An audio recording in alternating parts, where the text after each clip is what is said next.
आणि सुरुवातीलाच बातमी आहे मनसेच्या मेळाव्यासंदर्भात। थोड्याच वेळात मुंबईत मनसे अध्यक्ष राज ठाकरे यांच्या प्रमुख उपस्थितीत मनसेचा मेळावा असणार आहे। विधानसभा निवडणुकीत झालेल्या दारुण पराभवानंतर मनसेचा हा पहिलाच मेळावा आहे। वरळीत पार पडणार हा मनसेचा मेळावा। तर आगामी मुंबई महानगरपालिका निवडणुकीच्या अनुषंगाने मनसे अध्यक्ष राज ठाकरे आपल्या पदाधिकाऱ्यांना आणि कार्यकर्त्यांना मार्गदर्शन करणार आहेत। राज ठाकरे पक्षातील प्रस्थापितांना मोठा धक्का देण्याची शक्यता आहे। तर आजच्या मेळाव्यात राज ठाकरे काय बोलणार हे पाहणं महत्त्वाचं आहे। तर पक्षाची आगामी राजकीय दिशा ठरवण्यासाठी हा मेळावा महत्त्वाचा मानला जातोय। तर या संदर्भात अधिकची माहिती देत आहेत आमचे प्रतिनिधी महेंद्र जोईल। महेंद्र, मनसेचा हा मेळावा थोड्याच वेळात सुरू होईल। त्याचबरोबर या मनसेच्या मेळाव्याकडे सर्वांच्या नजरा आहेत, कारण विधानसभेत दारुण पराभव झाला मनसेचा आणि त्यानंतर हा पहिलाच मेळावा। या संदर्भात अधिकची माहिती। प्रज्ञा, राज ठाकरे मेळाव्याच्या ठिकाणी ते पोहोचले। थोड्याच वेळात ते मंचावर येतील आणि जे कार्यकर्त्यांना पदाधिकाऱ्यांना ते संबोधित करणार आहेत। आज नेमकं राज ठाकरे काय बोलणार आहेत, काय मार्गदर्शन करणार आहेत ते पाहणं महत्त्वाचं असणार आहे। दरम्यान विधानसभा निवडणुकीनंतर जो पराभव झाला होता त्यानंतर हा मनसेचा पहिलाच मेळावा आहे आणि मनसेचा हा पहिला मेळावा वरळी डोम येथे NSA आहे त्या ग्राउंडवरती होतोय।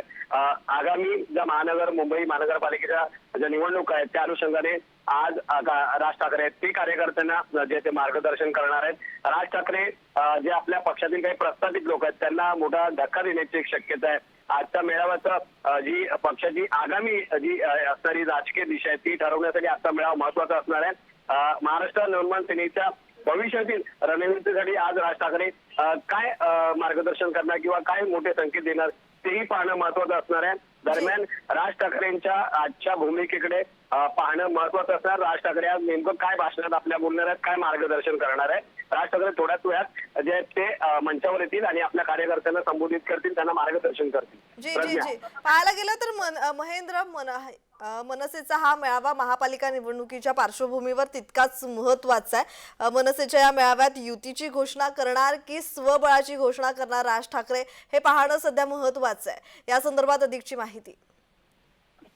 लोकसभेमध्ये आपण पाहिलं असेल की राज ठाकरेंनी महायुतीला जो बिनशर्त पाठिंबा दिला होता, मात्र विधानसभा त्यांनी ज्या पूर्ण स्वबळाने लढवण्याचा प्रयत्न केला होता, मात्र त्यांना त्यातही जो तो पराभव पाहायला मिळाला। आता नेमकी राज ठाकरेंची भूमिका काय असणार आहे, कारण आगामी येणाऱ्या स्थानिक स्वराज्य निवडणुका आहेत त्या अनुषंगाने महायुती बरोबर ते सोबत जाणार का किंवा महायुती बरोबर युती करून ती निवडणूक लढवणार का हे पाहणं महत्त्वाचं असणार आहे। दरम्यान आज राज ठाकरे याबाबत काही बोलतात का हे पाहणं महत्त्वाचं असणार आहे।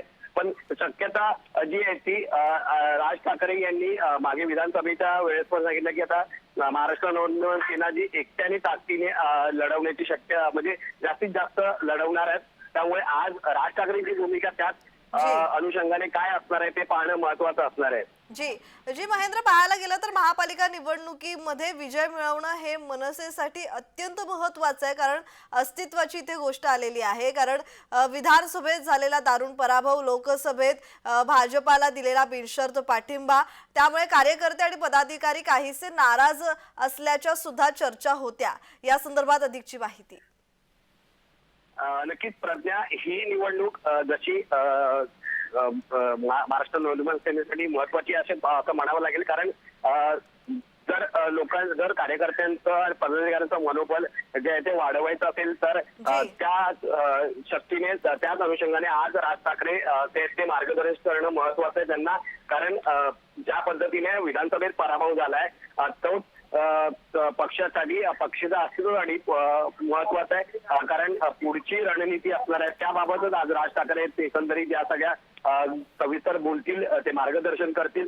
दरम्यान राज ठाकरे हे एकटे निवडणूक लढवणार का किंवा महायुतीसोबत निवडणूक लढवणार का किंवा पक्षाचे संघटनेसंदर्भात आणखी काही मार्गदर्शन करणार का, या संदर्भात जे आहे ते राज ठाकरे आज आपल्याला जे ते मार्गदर्शन करतात, कार्यकर्त्यांसोबत संवाद साधताना दिसतील। धन्यवाद महेंद्र, तुम्ही दिलेल्या माहितीसाठी।